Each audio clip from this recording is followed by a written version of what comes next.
Meifungua akili ya mtu by now in your line of career. Tumefanya hivyo. Meifungua akili ya msee ama kichwa ya msee ukapata vile watu husema jamaa ana akili.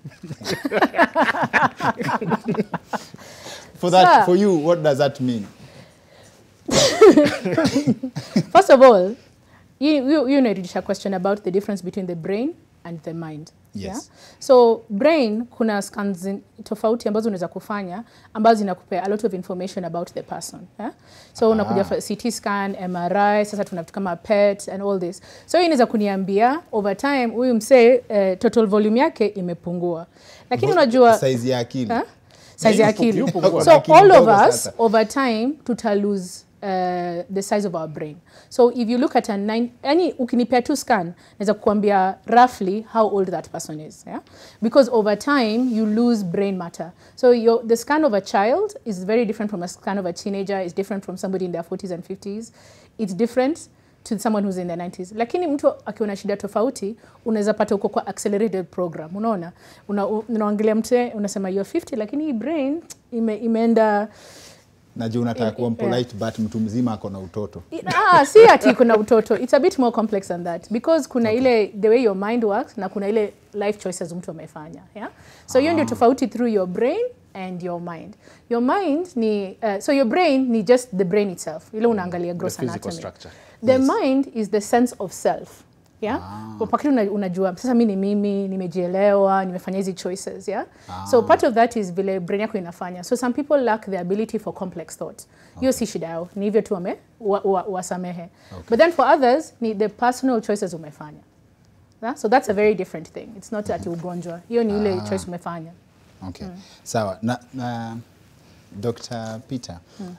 Dr. Cheserem alikuwa ameniambia ati wakati ni intensive care kuna parts za brain zenye ni specific for certain functions.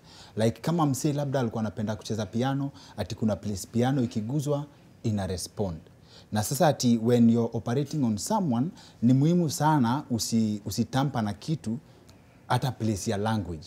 So hapo ndio nikakuwa curious that ukifungua akili ya msee alafu uko hapo ndani unaget hiyo place ya language. Kuna vile unaweza guza msee amke akiwa mkisi na alikuwa amelala. Yes, na kuelewa. Yes. Nitatry ku simplify kidogo. I think the brain itself is a beautiful organ. Wonderful. Yes. Yote ukifungua inakaa about the same. Ukiangalia iko I think hata daktari akona model kidogo hapa. Haikuangi green. Hii tu ni model ya kuonyesha. Hii ni standard size ya akili. Hapana, ni ndogo zaidi ya an adult brain. An adult brain is slightly bigger than this. Hii itakuwa mtoto pengine 4 years. 4-5 years. Oh. Yeah.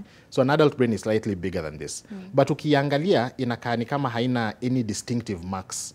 Unaona tu iko na bumps, iko na some trenches, but they all look the same. Yes. So one of the things that you do kama unasoma, actually medical school wacha kufanya neurosurgery, ni kitu inaitwa anatomy. We teach you the structure itself and then you link that with the function. So the brain inakuanga na specialization. Cha niseme hivyo.